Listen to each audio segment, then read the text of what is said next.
우파 보수 사람들이 박정희에 대해서 이제 얘기를 하는데, 박정희가 없었다면 우리나라는 지금 이만큼 잘 살지 않았다, 그런 얘기를 하거든요. 그래서 박정희를 위대한 인물이라고 하는데 그렇지 않습니다. 박정희를 얘기하려면은, 박정희가 어떤 사람인지 얘기를 하려면은 장준하라고 하는 사람을 알아야 됩니다. 장준하는 박정희하고 나이가 같아요. 박정희는 학교 선생을 하다가 학교를 그만두고 먹기 살기 위해서 그랬는지 모르지만은, 만주 사관학교를 시험을 쳤다가 떨어지고 1학년 때 혈세를 쓰고 이제 만주 사관학교 가갖고 거기서 다시 일본 육사 가고 그렇게 했거든요. 근데 장준하는 박정희하고 나이가 같은데 학교를 다니다가 학병, 일본군 학병으로 끌려갔어요. 끌려가서 거기서 훈련을 받고서 훈련이 끝나자마자 바로 탈영을 하고서 수만리를 걸어가갖고 이제 독립군이 됩니다. 그래갖고 이제 독립운동을 했거든요. 근데 박정희는 일본군이 돼갖고 이제 독립군을 소탕하러 다니고 그랬죠. 여기서 차이가 나고, 큰 차이예요, 이게. 큰 차이고, 쭉 와갖고 생략을 하고서, 박정희는 6.25 나기 전에 군대에서 있다가 잘렸다가 6.25 나자마자 다시 이렇게 복귀를 해갖고 이제 혁명을 하고 그랬는데, 장준하는 이승만 그 독재 정권을 반대를 하다가 그 4.19 이후에 장면 정권이 들어서고 나서 장면하고 같이 이제 정치를 했어요. 그게 한 11개월쯤 되죠. 4.19, 5.16, 그 1년 1개월 정도 차이 나는데, 그 2개월은, 4.19 나서 2개월은 허정 중립내각, 그러고 나서 장면의 정권을 잡은 것은 11개월 됩니다. 근데 장면의 정권을 잡자마자 데모가 싹 줄었어요. 데모가 줄었고, 그리고 그때 이승만 때 일본으로부터 이제 보상금을 이렇게 받으려고 하는데, 일본군은 13억 불을 주겠다고 하고, 우리는 그때 이승만은 안 된다, 21억 불 달라고 했어요. 13억 불은 너무 적다고. 그러고 나서 이제 장면 정권이, 윤부선 대통령 장면 정권이 들어섰죠. 들어서고서 그 장준하라는 사람이 장면하고 같이 대한민국 경제를 살리기 위해서 경제개발 1차, 2차, 3차 계획을 짰습니다. 그때 그 내용이 주로 중화학공업을 일으켜야 된다, 이제 그 내용이거든요. 그러고 나서 이제 박정희가 이제 11개월 있다가 5.16을 일으켰는데, 박정희는 그때 아무런 명분이 없어요. 4.19 일어났을 때 가장 후회를 많이 한 사람이 누구냐고 하냐면, 김일성하고 박정희, 김종필, 그런 사람들이었다고 해요. 김일성은 그때 쳐들어오지 못한 걸 크게 후회했고, 박정희, 김종필은 4.19가 일어나기 전에 혁명을 했어야 되는데 그 못한 거, 거기에 대해서 크게 후회를 했다고 합니다. 그 후에 이제 장면 정권이 들어가고 나서 데모도 줄어들고 사회가 안정적으로 이렇게 되고 그랬는데, 그때 이제 일본하고 다시 이제 그런 얘기가 있었겠죠. 보상금을 달라고. 그러면 만약에 이제 박정희가 혁명을 안 했으면은 한 20억 불 가까이 돈이 들어왔을 거예요. 그리고 미국에서는 원조로 1억 달러를 이제 우리나라에 주려고 했었거든요. 근데 이 박정희, 김종필 이 사람들이 명분 없는 혁명을 해갖고 정권을 잡았어요. 잡아갖고 미국에서 1억 불 주겠다고 하는 것은 이제 없어졌고, 그리고 일본한테 돈을 얼마 받았냐면은 7억 불 정도.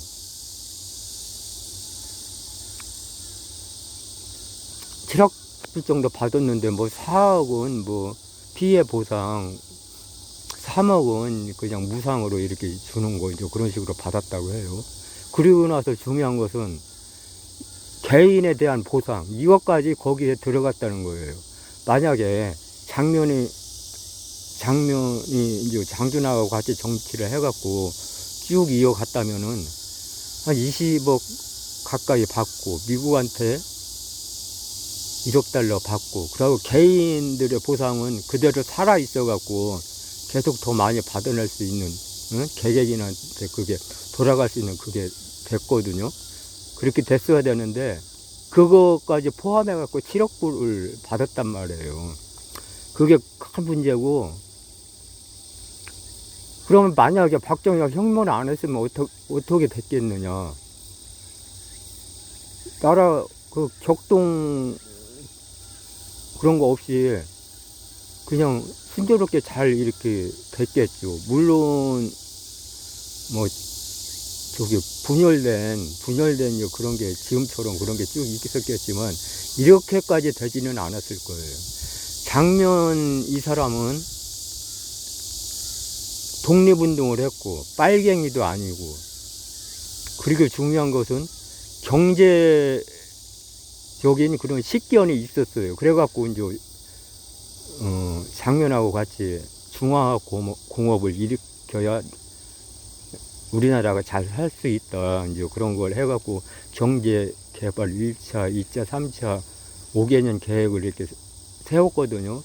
근데 박정희가 이제 정권을 빼앗고서 이렇게 보니까 그런 계획이 다 있는 거예요. 그거 따라한 거예요. 박정희가 한 것은 뭐냐면은, 박정희는 일본 그쪽이잖아요. 사상 그런 게, 사상 생각하는 거 그런 게. 그래, 박정희가 한 것은 메이지 때 뭐 새마을운동 비슷한 거 있었나 봐요. 그거 따라하고, 그리고 독일 가서 돈 차관 이렇게 이제 빌려오고 그랬는데 7억 불 아니고 한 20억 불 가까이 받았으면은 그런 거 없어도 돼요. 그런 거 없어도 이제 충분히 돈을, 경제 발전을 일으키는데 쓸 수 있는 돈이고, 일본에 그때 이제 이승만 때 13억 불 준다고 했으니까 그보다는 많이 우리는 더 달라고 했고 더 많이 받았을 거 아니에요. 최소한 뭐 18억 불 뭐 그 정도는 받았겠죠. 이게 큰 문제예요. 그리고 박정희는 이제 뭐 일본 저기한테 뭐 혈서를 쓴 거, 일왕한테 적국 저기한테 혈서를 쓰고 일본군이 되고 일본 장교가 되고 독립군을 소탕하러 다니고 그런 것도 있지만은 일본 사상에 찌들어서 그 일본이 우리나라의 영혼을 말살하려고 한 거, 그걸 그대로 따라했어요. 역사 말살, 뭐 성씨 말살, 문화 말살, 뭐 하여튼 지역 이름 말살 뭐 한 거 다 따라했어요. 심지어 설날 있잖아요. 설날 그것도 못 세게 하고서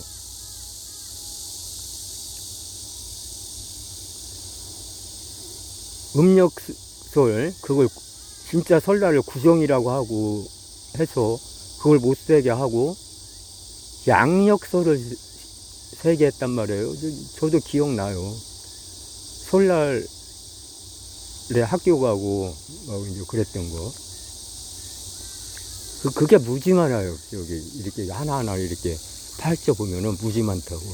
그래서 만약에 박정희가 없었다면 우리나라는 어떻게 됐겠느냐. 여기서 작년 이라는 사람, 독립운동을 하고 빨갱이도 아니고 건전한 사상을 갖고 있는 그런 사람, 뭐 독재를 지향하는 것도 아니고 그 사람이 나중에 이제 장면 다음으로 뭐 수상을 하고 대통령이 되곤 그랬으면은 그 이제 격동기 없이 뭐 그때 뭐 데모하고 그래서 막 아까운 인재, 젊은 인재들이 죽은 사람이 얼마나 많아요. 그런 거 없이 이렇게 잘 됐을 거예요. 뭐 박정희가 한 것은 아까 얘기했듯이 새마을운동하고 이제 고속도로 그거거든요. 이제 그런 거 뭐 작년 정권에 경제적인 식견이 있는데 그거 안 했겠어요? 다 하지. 그리고 우리나라가 지금 이렇게 잘 사는 건 박정희 이제 그것도 있지만은 어떤 우리나라 사람 특유의 역동성이 있기 때문에 이렇게 잘 사는 거지. 뭐든지 하잖아요. 열심히. 뭐 공부도 열심히 하고 뭐 안 그러는 사람도 있지만은 똑똑하고 이제 뛰어난 사람 중에 공부도 열심히 하고 사업도 열심히 하고 개발도 열심히 하고 그렇게 하잖아요. 그래서 박정희가 없어도 우리나라는 어느 정도 잘 사는 사회가 됐을 거예요. 다만 여기서 이제 인정하는 것은, 제가 인정하는 것은 박정희가 나쁜 놈이지만은 다행히 나라를 망치지 않고 경제를 잘 이끌어 왔다. 이건 인정을 합니다. 있는 그대로 그걸 인정을 합니다. 그렇게 평가를 해야지. 박정희가 없었으면 우리나라 어떻게 되고 뭐 위대한 인물이고, 만약에 이제 똑같은 그 일제시대 같은 시대가 왔을 때 그런 처지가 되었을 때 우리나라가 젊은 사람들이 다 그 매국 그쪽에 북구서 이제 박정희도 그렇게 해서 대접받았는데, 그렇게 하면은 똑똑한 사람들 다 대부분 그렇게 된다면 우리나라 어떻게 되겠어요? 그냥 망하는 거죠. 그리고 또 하나. 만약에 우리나라가 해방이 되지 않았으면은 박정희식으로 그 이완용이라는 사람을 아주 크게 위대한 인물이라고 이렇게 했을 거예요. 만약에 해방이 되지 않았다면 이완용은 조선 역사상 가장 현명하고 똑똑한 합리적인 그런 인물이었다. 그렇게 했을 거예요. 박정희하고 이완용하고 다른 거 거의 없어요. 다만 이완용은 그 권력이 없이 주위에 이완용을 지지하는 사람이 없이 지지할 수가 없죠. 그렇게 매국노로 이렇게 이제 되는 거고, 박정희도 이완용하고 수준 똑같은데 뭐냐면은 박정희를 지지하는 세력이 있다. 박정희를 지지하는 권력이 있다. 그것 때문에 박정희가 되는 거지. 박정희하고 이완용하고 별반 차이 없이 똑같은데 박정희가 그렇게 지지를 받고 박정희를 숭상하는 사람들이 있는 겁니다. 만약에 생각을 해보세요. 우리나라가 해방이 되지 않았다면은 이완용을 지지하는 세력도 많이 있고, 일본에 세뇌돼 갖고 일본 역사 교육, 우리나라 말 역사 다 배우지 않고 우리나라 말도 이제 없어졌겠죠. 한글도 거의 못 쓰고. 그렇게 되었다면은 이완용을 지금의 박정희 이상으로 엄청나게 위대한 인물이라고 그렇게 떠들을 겁니다. 만약에 그렇게 된다면은 누가 이제 거기서 남아갖고 몇 사람이 이완용 나쁜 놈, 독립운동도 하는 사람도 있고 그렇게 했지만 한 90%는 다 일본 교육을 받고 일본의 세뇌에 대해서 저기 독립운동하고 이완용을 나쁜 놈이라고 하는 사람들은 정치 나간 사람들이고 뭐 어쩌고저쩌고 막 그렇게 말을 할 거예요. 그래 박정희를 말할 때는 이완용하고 박정희하고 이렇게 비교를 해봐갖고 동질성이 무지 많죠. 똑같은 게 많죠. 그거를 비교를 하고 또 장준하하고 박정희를 비교를 해야 됩니다. 나이는 같지만은 박정희는 그렇게 일왕한테 충성을 맹세하고 만주 육사학교 가서 거기서 이제 성적이 좋아갖고 일본 육사 가서 교육을 받고 일본 장교가 되어갖고 이제 그런 짓거리를 했는데 장준하는 박정희하고 나이가 똑같은데 학병으로 끌려가서 군대에서 훈련을 받고 훈련이 끝나자마자 바로 탈영해갖고 아주 먼 거리를 찾아가서 독립군이 되었단 말이에요. 이걸 이렇게 비교를 해야지. 그리고 장준하는 또 전에 얘기했듯이 경제적인 식견이 있었단 말이에요. 우리나라 경제를 살릴. 그렇게 비교를 해야지. 그런 거 비교 없이 그냥 박정희를 위대한 사람이다 그러면은 안 됩니다.